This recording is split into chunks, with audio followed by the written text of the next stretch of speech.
lang yan.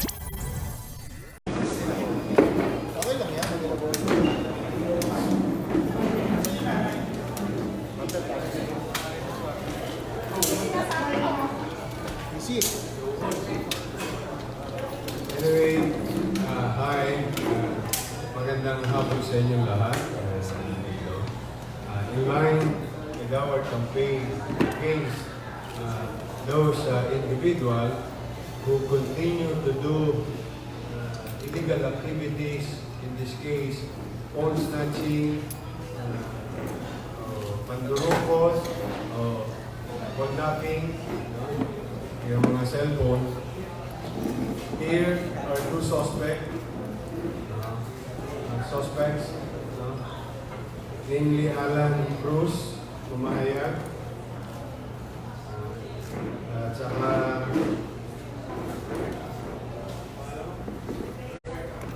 Rebecca Cruz Mahayag. Itong si, ilang edad ba to? Itong bata. Ito, yun nandukot. Viral ka, di ba? Sikat ka na. Kaya sabi ko sa iyo, hindi nyo na kailangan hindi nyo na kailangan sumali sa tawag dito, showtime. Dito, madaling sumikat. Good news naman, dahil sa mga netizen, keeps on posting things that are happening in the city of Manila. Just so you know, you are helping us to be better. You continue to post those illegal activities. Please continue to post those problems unattended by the city or our departments. No? Dahil dito, ipinagpapasalamat namin sa isang mall.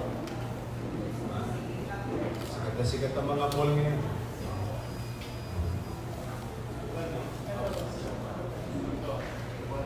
Mga taga Tutuban Mall. Pinagpapasalamat namin sa mga mall, and particularly Tutuban Mall, when these individuals tried to sell stolen goods, in this case cellphone, nagkawang gawa naman yung opisyalis ng mall, in this case Tutuban Mall, na isuplong sila sa alagad ng batas at sa pamahalang lungsod. Dahil doon, mabilis ang natugunan yung nagpa-viral na video. Para si Big Daddy yan. Big Daddy sa norte. Pinagpahinga ko na ho yun. Huwag na kayo mag-alala. Yung pala yung tao pa nung nakaraan. Kaya kayong mga tao pa nung nakaraan, pinagbibigyan ko na kayo magtrabaho. Hindi ko na nga kayo pinagpapahinga. Magtinunod na lang kayo. But going back, ito, in line with our campaign against phone snatching, kidnapping, and so on and so forth, or any other illegal activities, petty crimes, or any types of crimes against a person or property in the city of Manila, it will be relentless. Now, maraming salamat sa pakikipagtulungan ng mga sektor, private sectors, business and corporate, individuals. Katulad nung nag-post ng isang driver doon tungkol doon sa jumper na nagnakaw din ng cellphone sa truck driver. So with those data that you're giving us and providing us, it helps us to be better. It will never be perfect in Manila, but if you caught our attention, we'll give you enough time. Pupuyat kami sa iyo. So it's either you stop or stay away from Manila. Okay? Just so you know, tuloy pa rin yung ating pagbabawal ng mga used cellphone being sold in business establishment in the city of Manila. Those who will continue to sell and allow to sell those type of goods, and if we found out that one of those materials or those items are illegally acquired will file cases against the administrator of the mall under PD 1612. Kayo'y magiging kasapakat o kasabwat nito mga nagbebenta ng nakaw. I hope this will be again and again and again and again fair warning. Hindi joke ng pamahalaan ng Lunsad. Stop now. Let's make our community all together, all of us, peaceful and a good place to live in. With your help, tingin ko, mapagtatagumpayan na. So, any questions? Yes. Mayor, congratulations po muna doon sa accomplishment ng ano nyo. Ang smart. Yeah. Smart ako. We've heard also, Mayor, na bumaba yung sa crime statistics ng theft and robbery because of this. Ano po yung reaction ninyo? Pinagpapasalamat ko sa Diyos.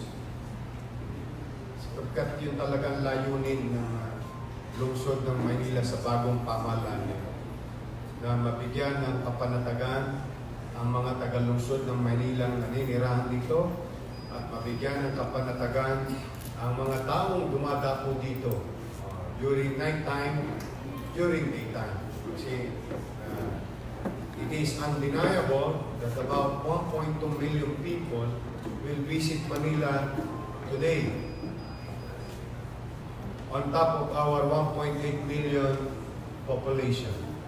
So it's going to be a very challenging city. So as it was, and it's going to be challenging tomorrow, next week, and so on and so forth. But at the least that we can give you is the effort will be relentless. The effort will not stop. Pati yung pagbabantay natin sa mga mangunguto sa lahat ng aspeto, individual or kawani ng pamahalang lungsod, at hindi may kakaila sa inyo, even drugs na nahuli natin sa isang empleyado, we did not tolerate. We are happy. I hope through the help of MPD and SMART, all agencies, enforcement agencies, we continue to have that kind of data of decline of these petty crimes or even other crimes for that matter. Sana nga, kapag talaga kaya po hinihikayat namin kayo, mga manunood, na patuloy na tulungan ang syudad ng Maynila. We'll always take care of your identity when you send us information for us to be better. So thank you to General Danao and his officers, men in uniform, and thank you to Special Mayor's reaction team. I hope this also will continue in the next coming weeks, months, and years in the city of Manila. So yung circumstance lang, sir, ng arrest on the two suspect, entrapment operation ba yun, sir? Yung circumstance lang, sir, involved? Pinadala sa amin, nireport sa amin ng Tutuban na, halika, sumagot ka, kwento ka sa clip. Sige lang. Dapat lalo kayo magpakita sa camera kasi mabuti kayong tao. Sige, tanungin nyo sila. Yeah, please. Ang pwede nga, konting na rin. Ano pang reason? Yan po yung cellphone, sir. Ang pakilala nila sa rin niya talaga. Ako po yung si Maria Montesa. Headcard po ako ng CA exhibit ng Tutuban Mall. Kwento lang. Kwento lang ba? Kasi sir, bilang guard ng CA exhibit, pinapatupad ng CA exhibit na bawal na kami magbenta, bawal nang bumili. Simula po nung pinatupad po ni Mayor, kinancel na po lahat ng ganong bagay. Katulad po nung second hand, pinagbawal na po namin yun.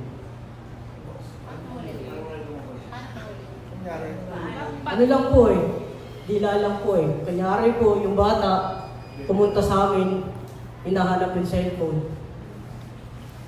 Doon lang po, nataranta na po sila na una sabi niya, pamangkin ko yan, nagpapabukas ng ng open line, nagpapa-open line. Pamangkin ko to.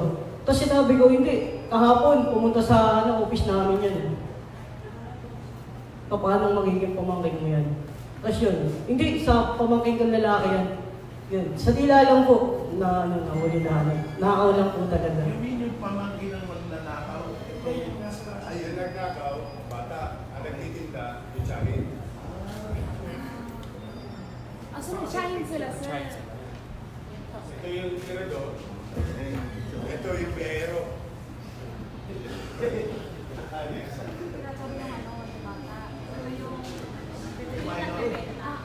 Paano nahuli, sir? Paano mo? So, lumapit sa inyo yung challenge? Papa-open ka tayo? Open line?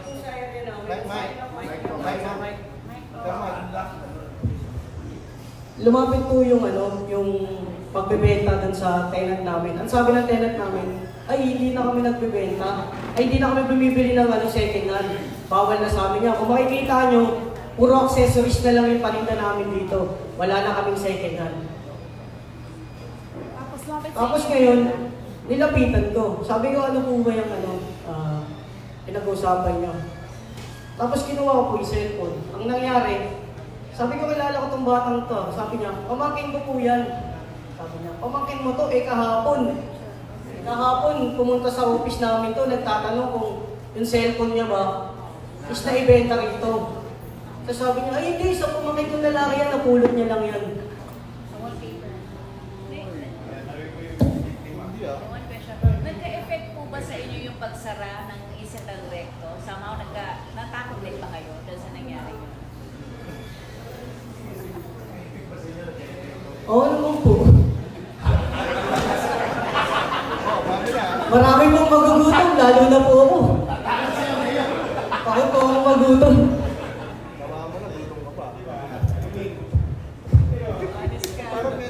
You come to think of, yeah, that's true. It is very hard for me to decide in choosing what is right and what is just.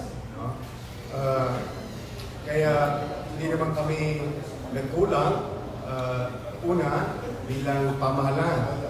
Yung bilang pamahalaan ay yung tumugon sa alituntunin ng batas. Pangalawa, bilang pamahalaan na kanyang nangangalaga sa kanyang pamayanan. O di ba sabi namin, if you comply, we'll give permit. Ang good news lang talaga sa Maynila, one day lang, may permit ka na. I mean, modesty aside. Unlike those years, no? So, why?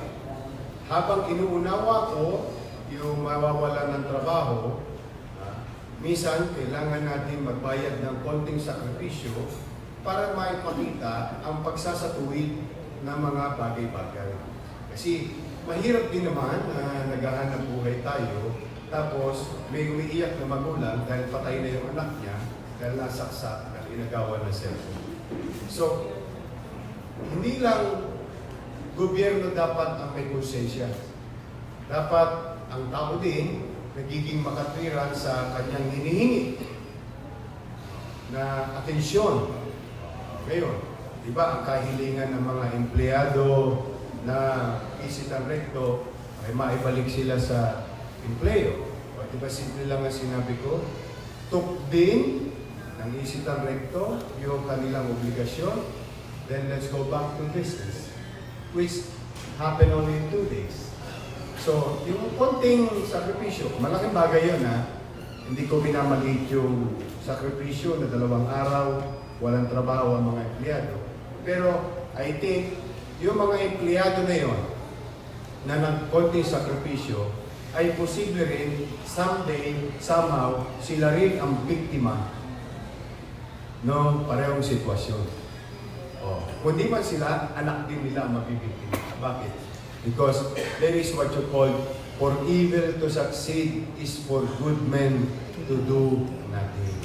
Ibig sabihin, walang pinagkaiba. Basurang itinapon mo, babalik din sa'yo. Kaya natutuwa kami, o kita ninyo, ang nag-initiate na nito, private sector. Ito yung pobre. Ito yung biktima na may karapatan din bang mamuhay yung biktima ng payapa, panata. You ask her. Ano kinuha sa iyo?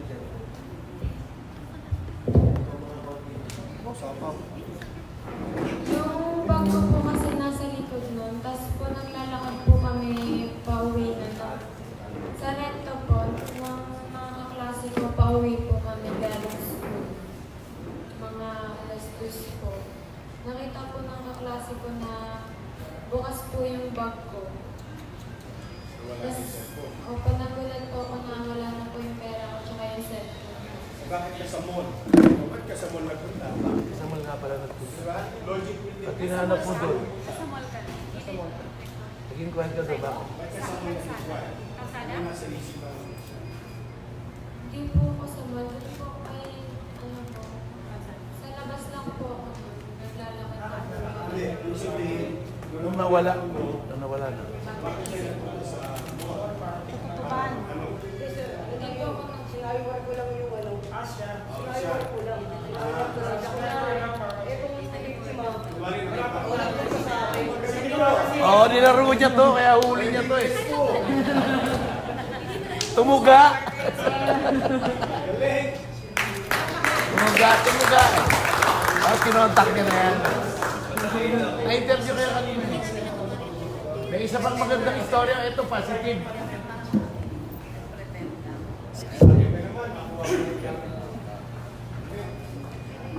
Parang nabalik sa kanya.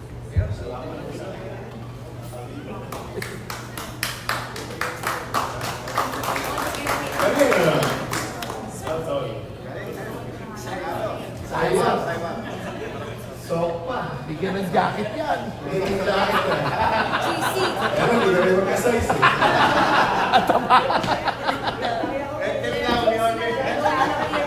O ikaw naman, ma'am, you're a teacher. Good tips. Good tips.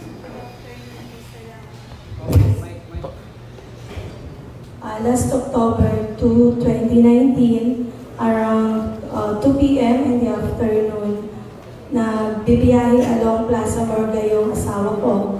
Nang masite niya tong cellphone sa kalsada. At first, ang instinct niya, tingnan baka may nalaglagan. Pero wala naman daw may in panic. So ang ginawa niya, iniuwi po niya sa bahay. And then inantay niya po, ibinigay niya muna po sa anak namin. Tapos inantay ako na dumating from school. Tapos pinakita niya, sabi ko, medyo pricey po. Kasi Apple phone siya. Then it can be detached.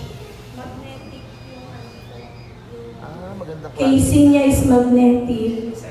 And ang price is nasa 80,000 pesos.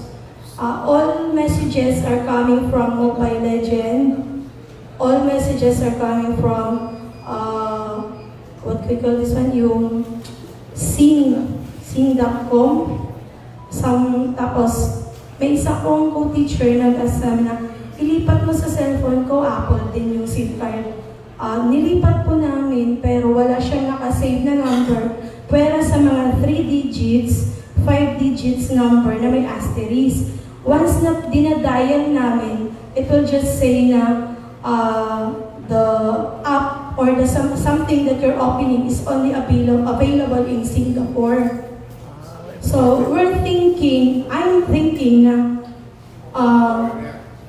foreigner ang may-ari, malamang nalaglag sa kanya, or di ba malapit na po ang SEA Games, baka isa siya sa magiging player ng online game na gagamitin. Kasi tapos umuwi kami ng Cavite, naghanap po talaga kami ng kasi magwa 1 week na walang kumukontak sa number. Walang kumukontak sa inserted na SIM card. Umuwi kami, punta kami ng SM Rosario para i-trace lang kung paano malalaman yung may-ari. Maski yung store, sinabihan kami na ma'am, antayin nyo lang na tawagan kayo ng may-ari or kung ano man ang gagawin kasi pag once na trinay nyo ipa-open at tingnan ang laman ng cellphone, baka kami pa po ang ma-put in bad mood. Kasi sa amin po na kami po ang nagtatry na matrace yung So, nag-post po ako October 3, shinare ko po publicly, shinare ko po sa Tondo group. Then, nitong umaga po, nabasa ko po yung post ni Mayor Ibay na may ganun silang na pwedeng matrace. So, yun ang nag-flicker na mind sa akin na, pwede kong kay Mayor Ibay yung po. Kasi nga, siguro hindi naman ako ipapahamak nito kasi alumnus namin ng Tondo High School, pati si Mayor. So, yun yung pong ko na, wala po kanina, kinokontak ko na po si Sir until matapos po yung klase ko. So, hanggang ngayon po, as at this moment, wala pong kumukontak kung sino may-ari ng cellphone. Sinusoli nyo, kumbaga, sinusoli nyo, ma'am. Kita ninyo? Effective. Okay. Ito, 80,000 halos ito. Pwede ba eh? Pwede nang kantabi ito. Pero, swerte yung mga estudyante nito ni Mama. Bakit? Hindi ko mo maganda at walang nakakita, pwede na maging atin. Ito, diamante. Diamante sa buhangin. Mga palaan na ito.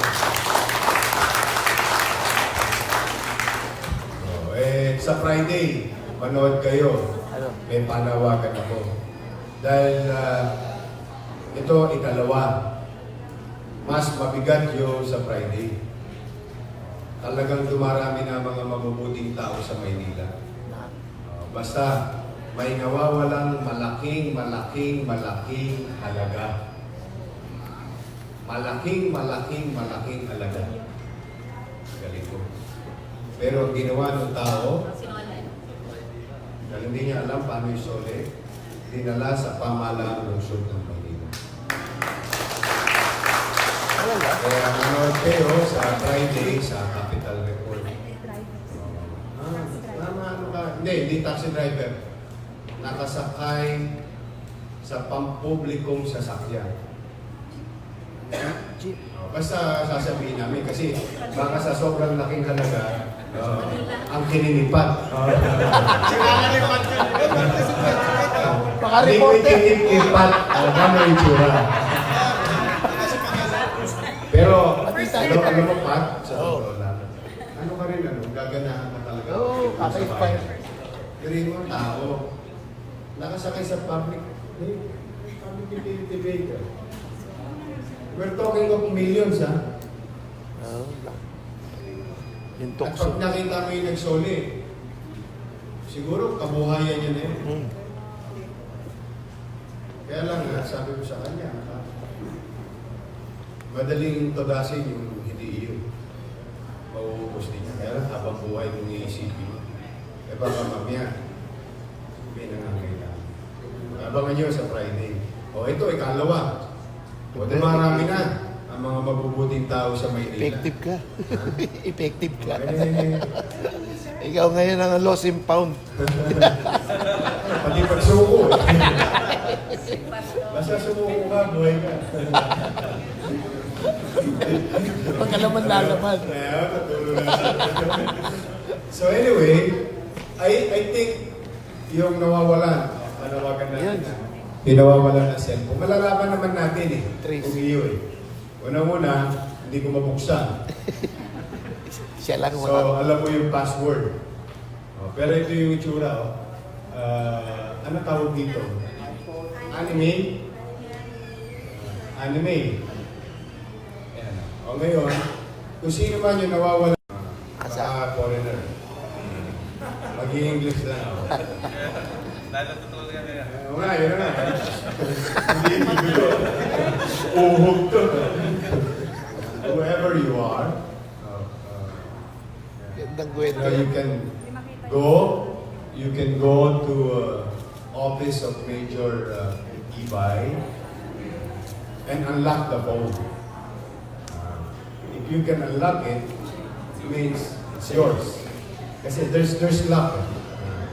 And at least we can prove that it's yours because we can access pictures with your photos. No? So, ito po, mahal mo ito. Hindi ito birong phone. iPhone mo ito eh. Ano tawag dito? iPhone 10? Katulad ng Pinakamataas. 11 eh, di ba? High-end. Medyo maganda tong phone na. Maraming salamat kay ma'am. Palakpakan natin. Swerte ng mga estudyante nito. Yeah. So anyway, sana dumami pa ang mga mabubuting tao sa Maynila. Diba? Sana magtuloy-tuloy. Dahil tayo rin naman Tutulungan. magtutulungan. Sabi nga, walang magmamalasakit sa ating mga batang Maynila kundi tayo yung kapwa batang Maynila. So ngayon, balik tayo doon sa nauna. Ulitin ko, hindi na po natutulog ang batas. Hindi na po natutulog ang tagapagpatupad ng batas. At ang maganda ngayon, ipinagpapasalamat po sa Diyos na kung saan pati mga pribadong individual, ordinaryong mamamayan, sektor ng lipunan ay nakikiayo na sa pagsasayos. Bagay na dapat nating tularan na bilang isang negosyante, katulad ng Tutuban Mall. They are exposed to this type of illegal trade because they are nearby an area of concern of the city of Manila. So, chances are, sila pinakamabilis. So, gawin ninyo, doon nyo ibenta sa ibang lugar yan, kung saan allowed. Dito, pag dito nyo yung ginawa, hanapin namin kayo, uhulihin namin kayo, kakastiguin namin kayo. At saka mabigat na po. Ipatutupad namin talaga ang PD 1612. Ibig sabihin, lahat ng kasapwat, sumali under that law. If you fall under that law, that you violate PD 162, immaterial if you are a president of the corporation, administrator, you'll be part of criminal cases. Charges will be filed against you. So muli, maraming salamat sa inyo at magandang hapon. Yes, yes. Doris.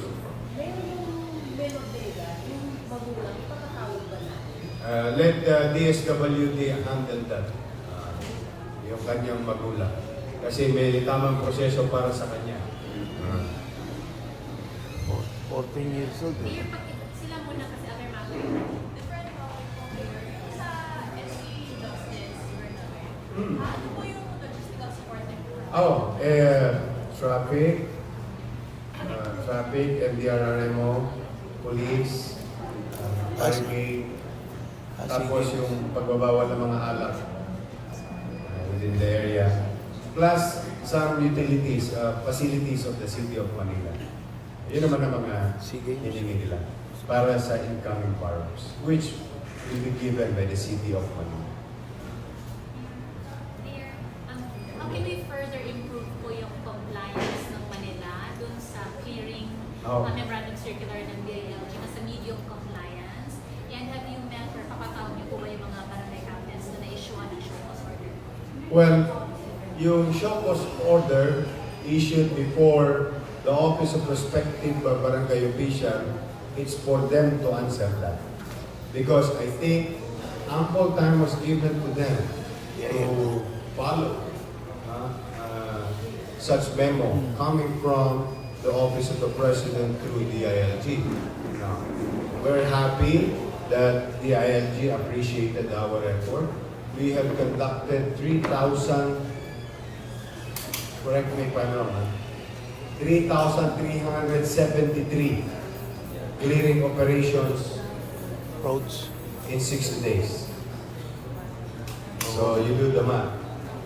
Now, the next question is, will we stop? No, we will continue.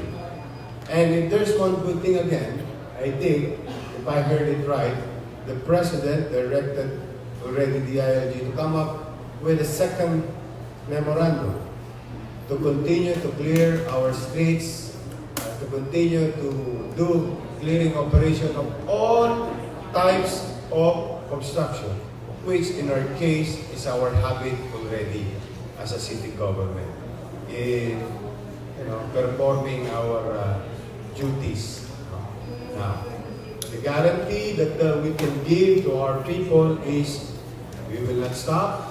These things will go on and continue. In fact, yesterday, again, some obstructions were installed at the corner of Pedro Hill and Top Avenue. Smart apprehended them, sent them to court, filed cases against them. And again today, wow, the same corner, may naglagay na naman ng structure. So, my point is, I think these people will never get tired of violating. Now, we give you now the challenge. You get tired because you'll never get tired of doing our job. So, try to expose your savings in violating rules that we will not allow. We will continue.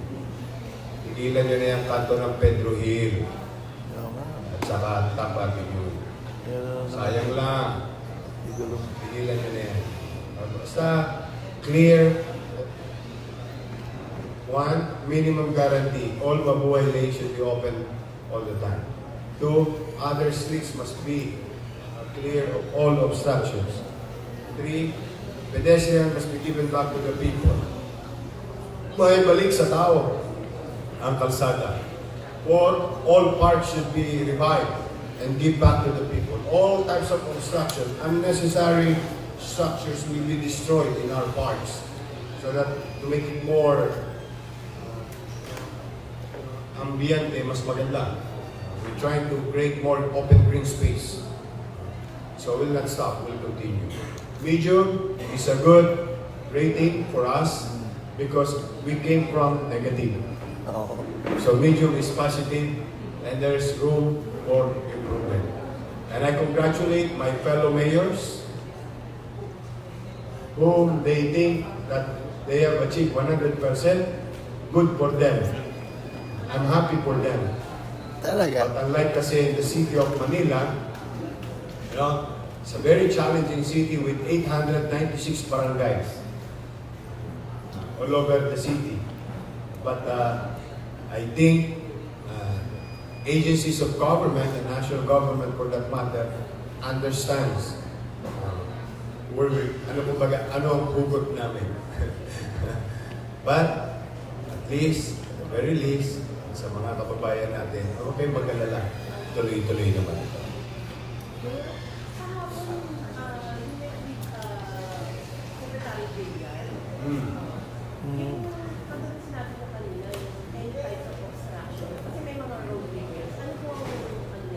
Your road repairs, sa mga kababayan natin, well, with modesty aside, we took over the repair of Quirino and Pedro Hill. Wait, butas-butas.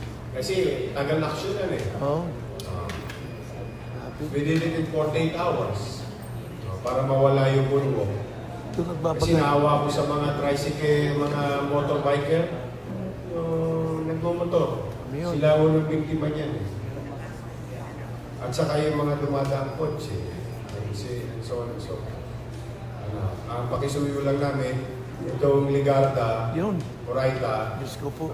will have challenging times nowadays. And next will be Espanya, nearby UST. We are planning something there to give way to the redevelopment of the roads. A small portion of it, but that small portion will eat the entire street for a few days. So we're planning, and all other infrastructure projects. Ang maganda lang kasi, natutuwa kami kay Secretary Villar. We are now being informed ahead of time and with close coordination. The same thing with Secretary Simato. At the same time, he is now the chairman, while he is the secretary for Department of Environment and Natural Resources. He is now at the same time the chairman of the Pasig River Rehabilitation Commission. So, with regard to clearing of our riverside in Pasig River, all the way crossing with other LGUs along by Pasig River. So, may konti lang challenges ngayon ng mga kalye ng Manila.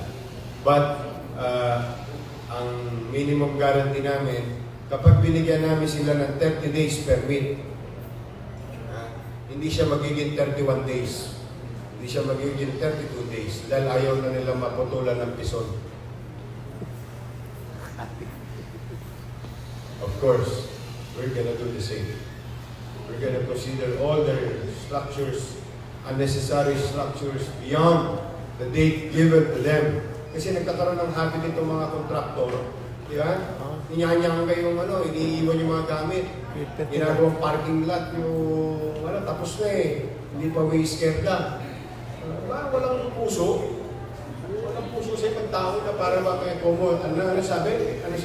Proyekto kami ng gobyerno. Bakit? Kailan ba namin kinwestiyon yung proyekto ng gobyerno? Hindi naman namin kinong-question.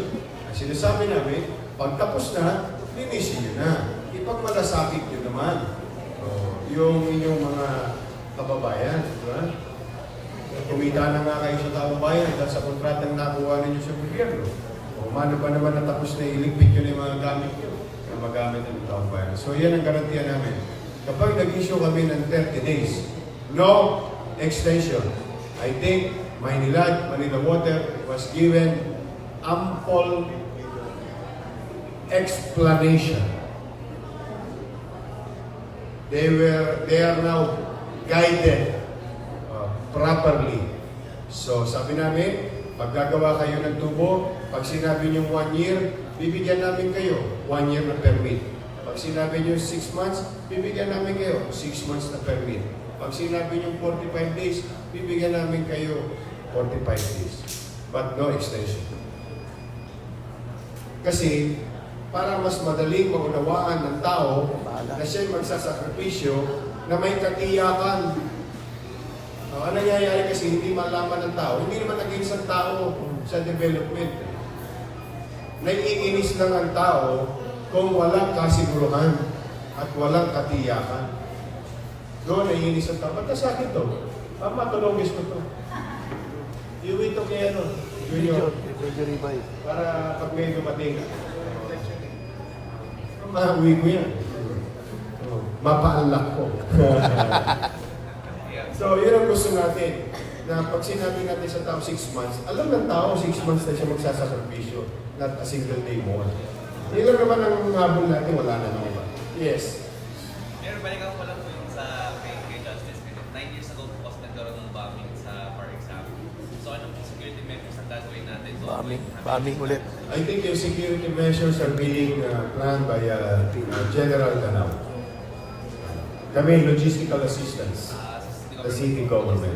Yung security is for the Manila Police District. Sa amin, logistical resources that are available in the city of Manila. Yung agad na, para magkaroon ng pagpatatagay. All out agad yun? All request granted. Mayor ako, may isa. At sige ka muna. Kanina po nabigay ng viewing document. Ito po yung pangako. Prelude. Yeah. Yan yung prelude. Patikin. Kasi natutuwa ako nag-donate yung mga Bakers Association. So, most likely, you have now the visual of what's going to happen by next year. Yan na yung mga social amelioration program natin. So, di ba parang decente, plastic, maayos. Alam mong pinag-isipan, pinagplanuhan. Tapos medyo malambot ngayon, pansinin mo. Hindi na makababasag ng pangapat. Pwede Mga araw kasi, kasi lumalaban yun, parang chinelas na yun. Alumaan. Pero why Tutuban? I mean, meron ba siyang kahulugan sa inyo? Oo, sa buhay ko. Yes, sa buhay ko. Kasi, I'm a product of public education system. We were so excited to go to school simply because of this Tutuban and claim. Kapag umilata ka sa bahay, tatamad-tamad ka. Lalagay sa bahay. Pag sumok pa ka sa eskwela, may nyaga kang tinapay. Plus meron yung clean. Sabay pito. So, all the while, we thought it's just an ordinary food. But it gives us certain level of nutrition for our health. So, I'm happy that there was a government at the time who will look into this type of approach or challenges of the town. So, there's no harm in copying. I would love to copy, and I'm not ashamed of copying things. If I can innovate it, bakit ba hindi? So katulad yung kadiwa, noong isang araw. Ganun din. Alam ko, nung araw, ang nanay ko, tatay ko, nakakabili ng murang bigas. Panutsa, yung asukal na pula, gatas, kape, mga basic commodities, gulay. Ngayon, nakatulong na kami sa farmer sa Northern Luzon and some part of Southern Luzon. Nakatulong pa kami sa mga kababayan namin sa Manila. Bakit? Sariwang gulay, sariwang produce, tapos mura pa. Bakit? Wala na yung kalit na. Walang middleman. Wala na si Eddie. Tsaka si Pati. Tsaka si Pati. Meron pa rin doon. Hindi naman. In a good way. Si Eddie. Hindi taga-deliver. Si Pati. Yung taga-benta. Ito, direkta. Yung producer. Nasok pa rin. Saka consumer. Nag-meet. Maraming salamat sa Department of Agriculture. Because when we thought of it and told them, baka sakali, matulungan tayo, o hindi kalulugod ng Maynila yun. There will be 100, ang goal is 100 rolling store times in a week, in a year. Na maglusad ng... Ayun, spread mo yan parang rolling store, katulad Yes. nun, sa mga distrito. Correct. Simultaneous yan. Ang ending niya. Mga weekends, Basic commodities. mga weekends market. Gano'n. Yeah. Sir, ano lang, Tutuban, kadiwa. Ano sasabi ba parang iniituloy niyo si President? Kinokopya ko lang yung maganda. Katulad yung in-city vertical housing program. Ano yan? Prime Minister Lee Kuan Yew. Yung concept na yun. Meron yung concept na si Marcos, please. In city. Tenement. Si Macapagal. Tenement. Si Marcos, please. Si Prime Minister Lee Kuan Yew in city, mas mataas. Si Ramos. Mas maluwag.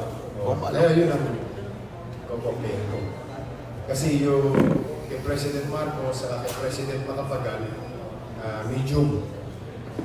Sa atin naman, maraming salamat sa NHA for guiding us. Pwede na tayo magtayo. Dati, hindi allowed eh.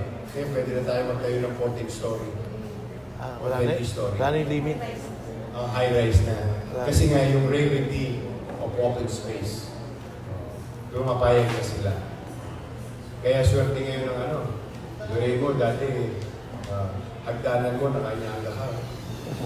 Kalakal ka na sa second floor. Kaya pag tagulan, daus-dus ka eh.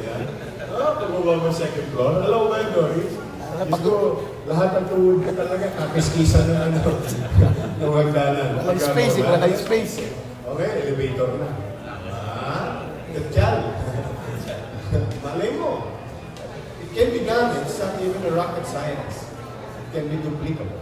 So that's what we're doing. We're trying to copy a little of everything, which we believe that tangible, mahawakan, mararanasan ng tao. Indirekta. In fact, excuse me, if you saw my live last night, sakto, no? Natira ko yung budget. Dati, di ba, budget 14.8 billion. Hindi pa nila na-reach. Yeah? We are now proposing 17.8 billion. Nagbaba pa ako ng buwis. Boy, nagbaba pa ako ng amilya. Pero tumaas ang proposed income. Why? But that doesn't make sense to any person who understands budgeting. Well, because the record shows, which was shown to the public a few days ago, I think that was last Friday, when we compare the efficiency of our agencies and the people in agencies. The efficiency of city treasurer, the license division, the city assessor, the business permit, the license division, and so on and so forth, and other agencies, MTPP. Lahat. Nakita mo yung efficiency. Ngayon, nag-apple to apple tayo. Di ba? Apple to apple. July, August, September, nung panahon nila, magkano kinita? 2018. Tayo naman, July, August, September, panahon natin, magkano kinita? Mabirayin ninyo, in a span of 3 months, nagbaba pa tayo ng buwis, nadagdagan ang income natin ng almost 400 million. So madaling salita, Ton, boy, totoo na pala yung pangarap natin noong araw. Yung drum, kahit patak-patak lang, mapupuno din, aapaw din, basta lalagyan mo lang ng bubble gum yung butas sa ilalim. Asak. Mapupuno din. So, if we, in government, will be efficient enough, just to collect what is due, hindi na yung magpahirap pa, hindi na yung magdagdag pa ng bayarin para sa taong bayan. Kunin lang yung sapat at isok pa sa oblo ng kaban, ng bayan. Diba? You do the math, 400 million increase in 3 months. What more we can do together if everybody will cooperate within the whole year just by being efficient. So that's why we came up with a proposed 17.8 billion. Nagbaba pa tayo ng buwis, ha? 70.8? Oh, Malapit na tayo sa Makati. Hindi sa, ano. Malapit na tayo sa Makati. The question is, will we achieve it? That's another challenge later on. That's another challenge for us. At least, we're going to aim for the moon. Anyway, if we miss, we're going to land with among the stars. Andun pa rin sa itaas. So, wala na yung stagnation. Wala na yung hibernation. Kaya naman, ipinagpapasalamat ko sa mga empleyado ng City Hall. Sa mga kawani ng City Hall. Na tinutulungan tayo na maging efficient. Ngayon, pag tinignan mo naman, going back to the question about Tutuban, about Kadiwa, about these things, the housing, and so on and so forth, makikita mo yung direksyon ng 2020 budget. Alam mo, no? Halos 10 billion taong bayan na makikinabang. Straight. 10 billion pesos. 10 billion pesos. Straight. When we say straight, these are tangible. Gamot. Through food subsidy, nutrition, Medicine. healthcare, and so on, housing, and so on and so on. Kaya nga nung nag-diretso kami nung Lunes, alam mo, tanong ko sa kanila, ito, on record. May gamot ba? Kompleto po. Ano ba, sisig-liglig ba? Opo. Sigurado kayo? Opo. O di, sagot na sagot. Opo. O di, okay. O di, anong ginawa ko sumunod? Pinaglista ko sila. Yung mga hospital director. O ngayon, now we are addressing medicine. No? Based on demand and supply. Mukhang na-achieve natin. Okay. It may not be enough for some diseases or sickness, but generally, there is enough. O they ask them, ano kailangan mo sa hospital mo? Ano kailangan mo sa hospital mo? And only to find out, biruin ninyo, last Monday, nakapag-desisyon kami. Kaya nakapag-desisyon kami, Doris. Hindi sa pagbubuhat ng bangko. Kailangan ko po ng ultrasound. Kailangan ko po ng, yung ventilator sa baby. Kailangan ko po ng gamit sa ICU. Kailangan ko po ng x-ray na bago. Kailangan ko po ng CT scan. At yung CT scan, hindi 6 slices, ha? 300 slices. The next maximum is 1,000. Tako, kahit na... ito ang catch. Immediately after the meeting, saan kukuha ng pera? Ano saan? Boy. Yung pagkor ko, at saka PCSO ko, naipon. Natutulog, bro, nakanyang ka. Nakanyang ka lang doon, natutubo ng interest. Ano yun? Bangko? Patuwan? Kagaya mo, hindi sa pagbubuhat ng bangko. Wala dyan, mamimili lahat ng request nila. Ultimo generator. Toda sa pagkor, toda sa PCS. Lahat ng request nila. That's why immediately that same afternoon, I signed the acquisition process. Thank you to Big Manuto. Bilis din niya. Thank you to Telma Perez. Siguro in a few months now, we'll have more gamit ng ospital, equipment. At saka hindi na patakbuhin. Hindi talaga ayaw ko. Honestly. Ayaw ko talaga. Mahirap na nga eh. Nagawa pa natin timawa. But very nice. Tingnan mo matadali. Isa ka nakakita. Ito kwentuhan lang. Sir, kailangan ko yung generator. Ha? Bakit mo kailangan generator? Wala ba generator ng hospital mo? Wala po. Ano? Paano pa din-opera si Pat? Hindi, ako logic lang.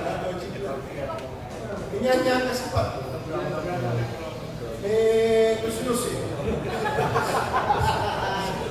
Marami sa lang. Tapos bigla namatay yung ilaw.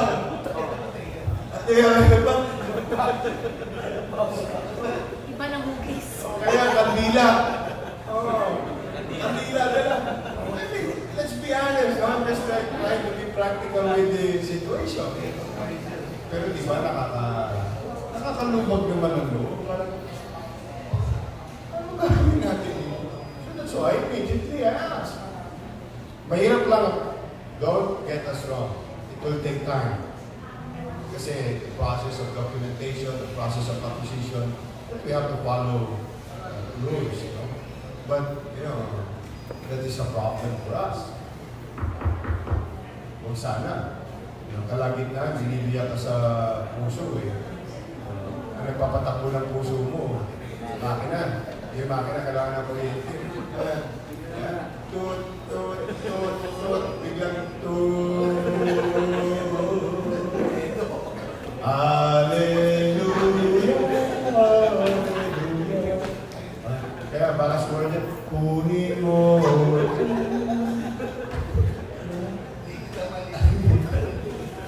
I mean, di ba? We don't want to be in this situation. With all honesty, it's hard. It's really hard. It's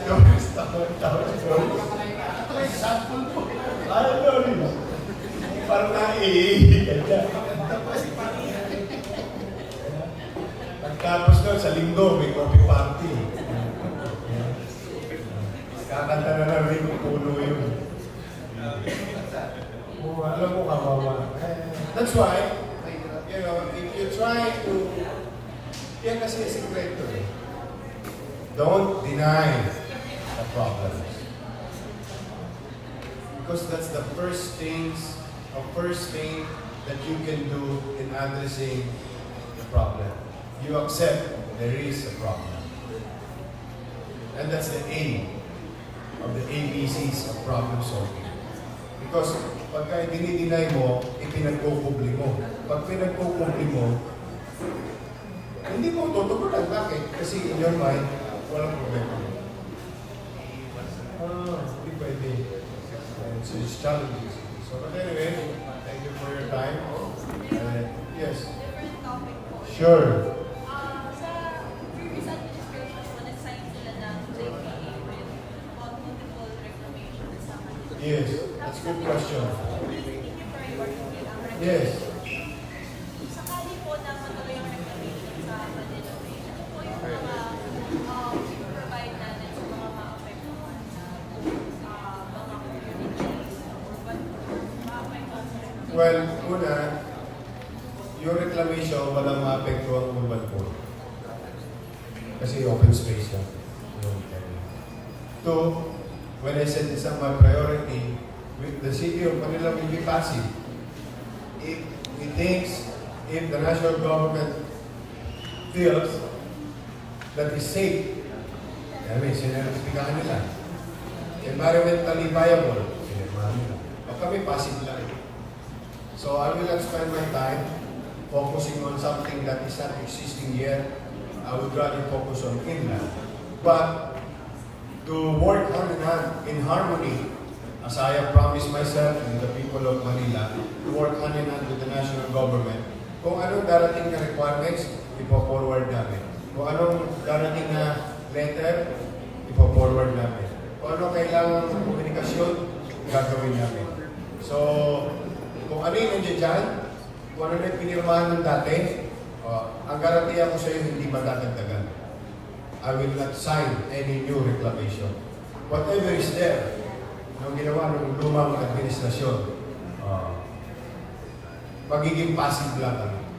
Basta sinabi ng national government, pwede, safe, ligtas, viable, feasible, the city of Manila will be passive on the situation.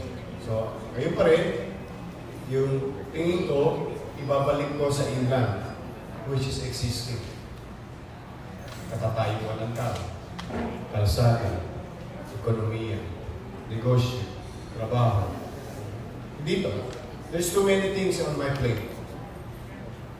Kasi yung ang pabalambungan solusyon, ipakita sa tao na because of reclamation, masosolve na ang buhay ng tao. That's not true. That is not true. There is so many ways. Tinatamad lang kung sino man ang nagko-comment o nagkaroon ng bisyo na gano'n. Because whether you like it or not, pag natuloy yung reclamation, ay magbabayad naman talaga ng buwis yan. O, ano gagawin mo sa buwis? Kasi wala kang programa sa tao. Masosolve na? No. You have to put the foundation. You have to create policy. You have to create programs sa inland. Whatever resources you have right now. Then, dumating sila, bonus na lang. O di doon may tama-tao bayan. Panalo utaw. Eh, sabi ng senior citizen, malay nyo. Maging 600 na yan. Maging 700 na yan. Because that's a simple logic about it. We have to start put the foundation, latag na natin, para next time, dagdag lang ang dagdag.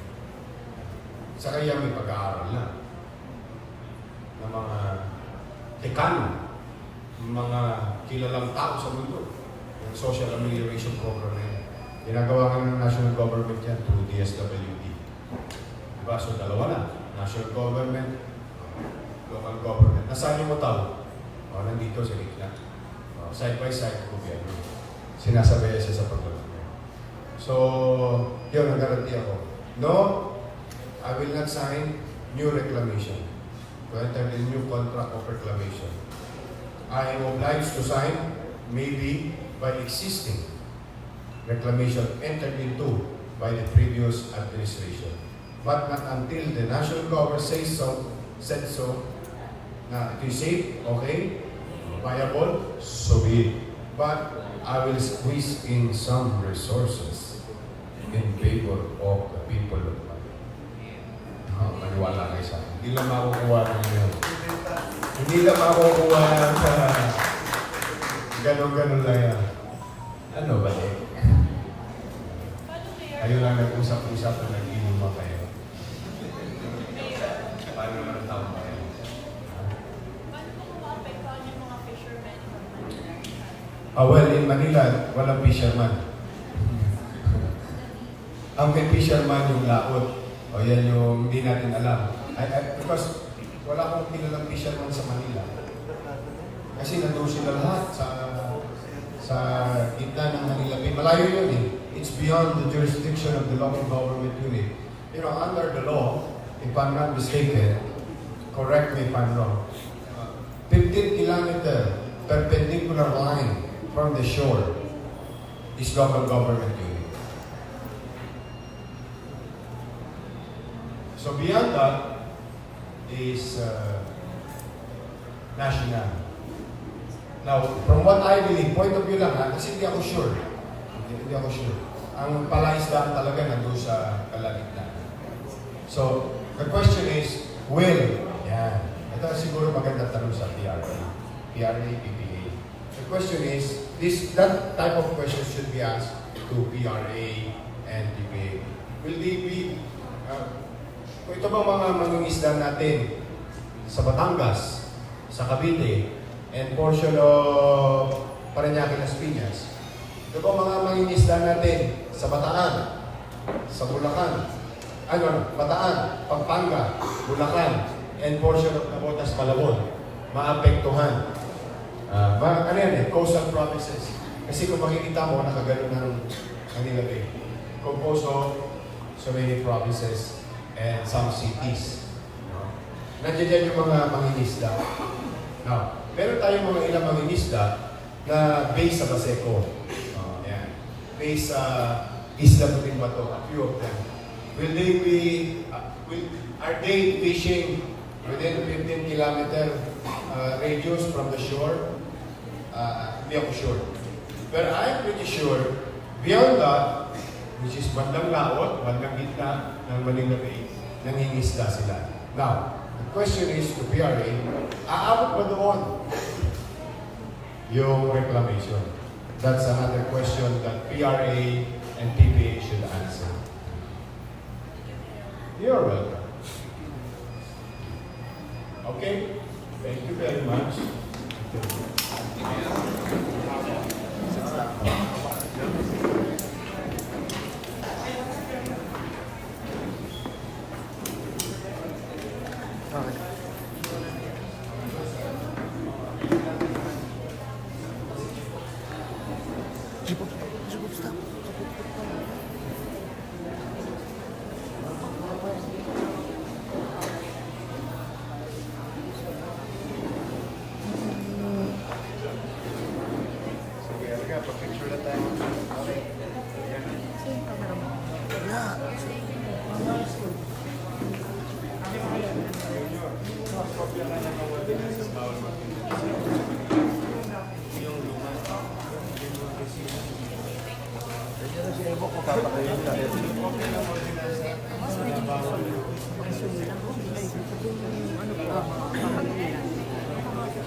Pag-unag 120517.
Sir, saan ko ipagkakalimutan natin?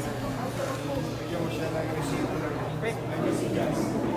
Meron pa rin isang copy ng